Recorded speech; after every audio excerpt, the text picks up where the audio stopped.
আসসালামু আলাইকুম বন্ধুরা, আশা করি সবাই সুস্থ আছেন। বন্ধুরা, স্ক্রিনে বর্তমানে আপনারা যে দৃশ্যটি দেখছেন, এটি ইরানের আইআরজিসি প্রকাশ করেছে। তাদের দাবি অনুসারে এটি যুক্তরাষ্ট্রের একটি MQ-9 রিপার ড্রোন, যেটি যুদ্ধবিরতি চলাকালীন সময় ইরানে প্রবেশ করে ইরানের অত্যন্ত সংবেদনশীল স্থাপনার উপর নজরদারি করছিল বা মিশন পরিচালনা করার চেষ্টা করছিল। ঠিক এমতো অবস্থায় ইরান তার আকাশ প্রতিরক্ষা ব্যবস্থা দিয়ে সফলভাবে যুক্তরাষ্ট্রের যে মাল্টি-মিলিয়ন ডলারের আধুনিক যে ড্রোন রয়েছে MQ-9 রিপার ড্রোন, সেটা তারা ভূপাতিত করতে সক্ষম হয়েছে। আর এটি যদি প্রকাশ্যে যুক্তরাষ্ট্র স্বীকার করে, তাহলে এখন ড্রোনের সংখ্যা যুক্তরাষ্ট্রের হিসাবে ভূপাতিত হওয়ার প্রায় 25টিতে দাঁড়াবে।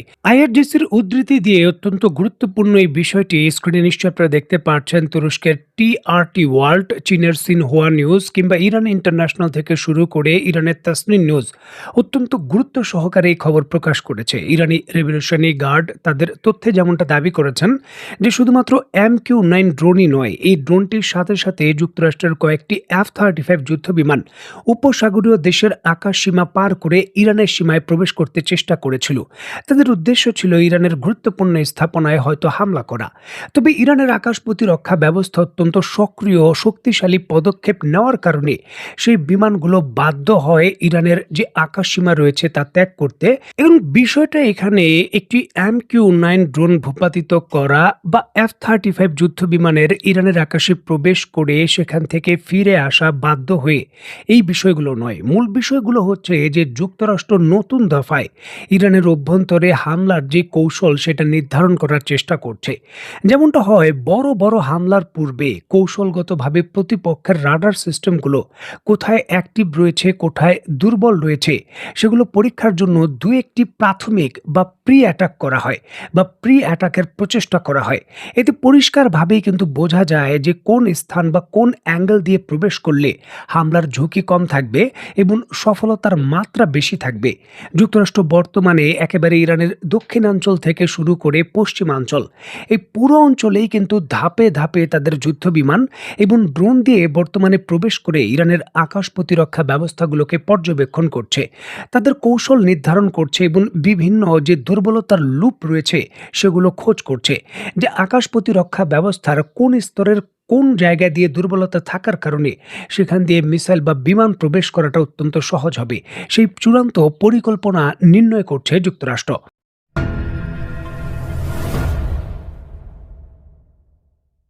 দেখুন, একদিকে যুক্তরাষ্ট্র ইরানে নতুন করে প্রবেশ করে অভিযোগ উঠেছে যখন হামলার নতুন কৌশল নির্ধারণ করছে, ঠিক এমতো অবস্থায় ওমানের উপকূলে গ্রিসের মালিকানাধীন একটি জাহাজে শক্তিশালী হামলার খবর পাওয়া গেছে। দেখুন, অত্যন্ত গুরুত্বপূর্ণ এই বিষয়টিকে কেন্দ্র করে যুক্তরাজ্যের মেরিটাইম ট্রেড অপারেশন UKM2 তাদের তথ্যে যেমনটা জানিয়েছে, গ্রিকের মালিকানাধীন এই বিশাল তেলের জাহাজের নাম হলো অলিম্পিক লাইফ।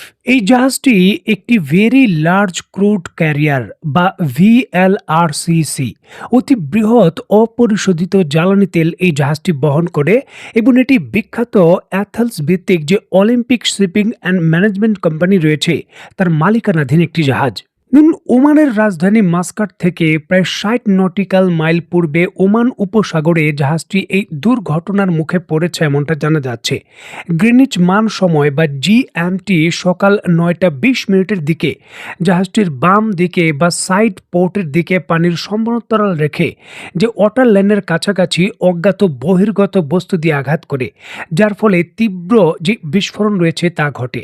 জাহাজটির ভেতর যখন এই বিস্ফোরণের ঘটনা ঘটেছিল, জাহাজটির ভেতর জ্বালানি তেল ছিল না, তবে নিজস্ব যে ব্যবস্থাপনা পরিচালনা ব্যবস্থা তা ক্ষতিগ্রস্ত হয়েছে।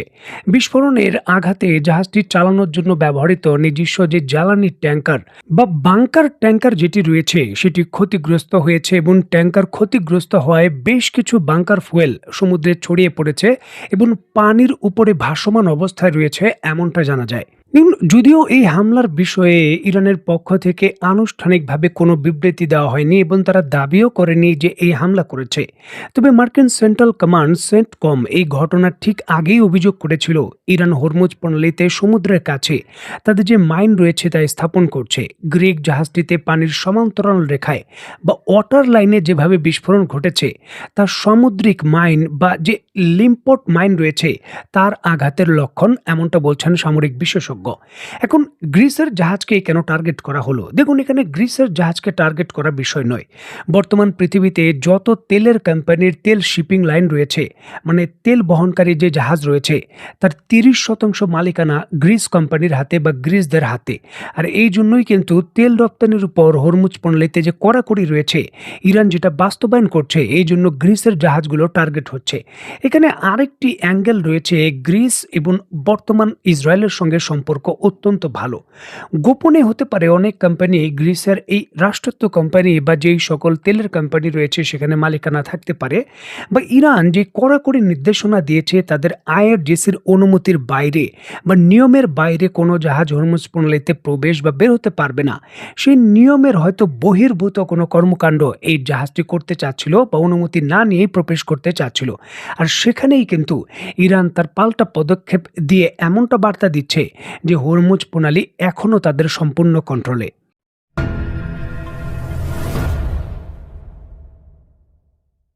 দেখুন, একদিকে হরমুজ প্রণালীর নিয়ন্ত্রণ এবং যুক্তরাষ্ট্রের সঙ্গে যে কোনো সমঝোতার বিষয়টা অনেকটাই যখন ধোঁয়াশা, ঠিক এমতো অবস্থায় তুরস্কের প্রেসিডেন্ট রিসেপ তাইপ এরদোগান এবং ইরানের প্রেসিডেন্ট জনাব পেজেশকিয়ান, তাদের মধ্যে গুরুত্বপূর্ণ টেলিফোন আলাপ হয়েছে। তুরস্কের সংবাদ মাধ্যমগুলো দাবি করছে এই প্রক্রিয়ায় তুরস্কের পক্ষ থেকে যে কোনো ধরনের শান্তি প্রক্রিয়ায় ইরানকে সর্বোচ্চ সহযোগিতা দেওয়ার ব্যাপারে আশ্বাস প্রদান করা হয়েছে। তবে ইরানি সংবাদ মাধ্যমগুলো বলছে যে এক্ষেত্রে মধ্যপ্রাচ্যে নতুন করে ইরানের হামলায় যাতে উপসাগরীয় দেশগুলোর সাথে সাথে এই জায়গায় তুরস্কের কোনো সম্পৃক্ততা না থাকে সেটা নিশ্চিত করতে চায় ইরান। মধ্যপ্রাচ্যে যুক্তরাষ্ট্রের প্রায় 7 থেকে 8টি ঘাঁটি ক্ষতিগ্রস্ত। সিএনএন এর রিপোর্ট অনুসারে সেগুলো পুনরায় ব্যবহার করা অত্যন্ত জটিল এবং রিঅ্যাসেম্বল করার বিষয়টাও এত সহজ নয়। ঠিক এমতো অবস্থায় তুরস্কের ভেতর যুক্তরাষ্ট্রের শক্তিশালী 2টি ঘাঁটি রয়েছে, যেটি ন্যাটোর অধীনেই রয়েছে, তবে সেগুলো লজিস্টিক সাপোর্টের দিক থেকে খুবই শক্তিশালী, পাওয়ারফুল এবং অক্ষত। ইরানের বিরুদ্ধে যে কোনো ধরনের মিশনে সেটা ব্যবহার উপযোগী, কারণ ইরান এবং তুরস্কের সীমান্তবর্তী এলাকা রয়েছে। ঠিক এমতো অবস্থায় কিন্তু ডোনাল্ড ট্রাম্প রিসেপ তাইপ এরদোগানের সঙ্গে টেলিফোন আলাপও করেছিলেন, শোনা যায় এই ইস্যুটিকে কেন্দ্র করে। এখন ইরানের পক্ষ থেকে বিষয়গুলো তুরস্ককে হয়তো পূর্বেই অভিহিত করা হচ্ছে। যুক্তরাষ্ট্রের সঙ্গে যে কোনো ধরনের সহযোগিতা এই ভ্রাতৃপ্রতিম 2টি দেশকে একে অন্যের বিরুদ্ধে সংঘর্ষে লিপ্ত করা হতে অনেকটা বাধ্য করতে পারে। এই বিষয়ে কিন্তু তারা একে অন্যের বিরুদ্ধে যে আস্থার জায়গাগুলো রয়েছে সেটা মজবুত করতে চায়। এখন দেখার বিষয় যে তুরস্কের মতো দেশ ন্যাটোর অধীনে বা যুক্তরাষ্ট্রের সঙ্গে যেই সম্পর্ক বজায় রাখে, ঠিক সেই স্থান থেকে ইরানের এই চূড়ান্ত যে রেড লাইন রয়েছে, যে আমাকে সহযোগিতা যে করবে আমি তাকে ভালো সহযোগিতা করব, আর আমার বিরুদ্ধে যে লড়াই করবে এবং তার ভূখণ্ড দেবে আমি তাকে বা সেই লক্ষ্যে আক্রমণ করব, সেই স্ট্র্যাটেজিতে তুরস্ক অত্যন্ত গুরুত্বপূর্ণ কী সিদ্ধান্ত নেয়। তো বন্ধুরা, আজকের মতো বিদায়। নতুন কোনো ভিডিও নিয়ে আবার দেখা হবে। সেই পর্যন্ত সবাই ভালো থাকবেন, সুস্থ থাকবেন এবং বাংলাদেশকে ভালোবাসবেন। আল্লাহ হাফেজ।